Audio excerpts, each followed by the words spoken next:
that. And just can you tell me the name of the firm and your vision? Like, how do you see it progressing in the next 5 to 10 years? So the name of the firm is GaniMayetLaw. It was a firm started by 4 partners. I was one of them, the youngest of which in 2016. Since then we have lost a couple of partners. There's just 2 of us now, 2 partners, and we've obviously got our normal staff contingent.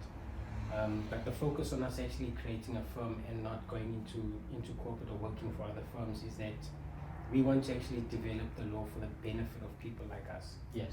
When I say people like us, I specifically mean black people. People. You know, because what you find is that when you are in a corporate environment, the amount of influence you can have on your community is very minimal. It's dependent on what that corporate entity wants you to do for them. If it's outside of the scope and ambit of what your corporate identity is, then you can't do it. Whereas this is our firm, we can make decisions that no one else can check us on. So if I want to develop the space around the legalities of art, I can do that. Yes. Which is what I've started to explore. Because the law surrounding art in this country in particular is underdeveloped, it's a gap that I can easily service without me having to go through the checks, balances and bureaucracy of a corporate red tape, essentially, you know. So the vision for our firm going forward, we've been in practice now for about almost 5 years, and that's usually just your building stage. Our law firm's work is that, as you know, law firms can be around for hundreds of years. Yes. So that's the vision, is that we want to create something that has a legacy that not only outlives us, but outlives our descendants in our lifetime as well. So it has to outlive me, my kids, my grandkids, their grandkids. The legacy is very important. Exactly, because growing up, I didn't have an uncle who was a lawyer. I didn't have an uncle who had, my family didn't have anything. We're from El Dorado Park, you know. You couldn't turn to your family for connections, couldn't turn to your family for help, for business insights, nothing.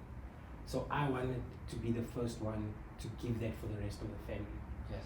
If the kids growing up, if they're like, okay, I want to study law, they know that they've got me to put them in the game. If they want to follow a creative career, they've got me to put them in the game.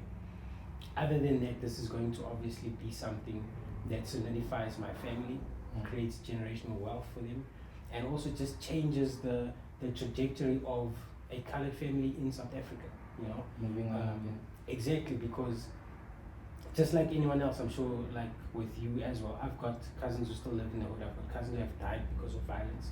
I've got cousins who have been killed because of crime, drugs, gangs. Do you know what I mean? Yes. And that I know that it could have easily been me, because I was in that situation myself.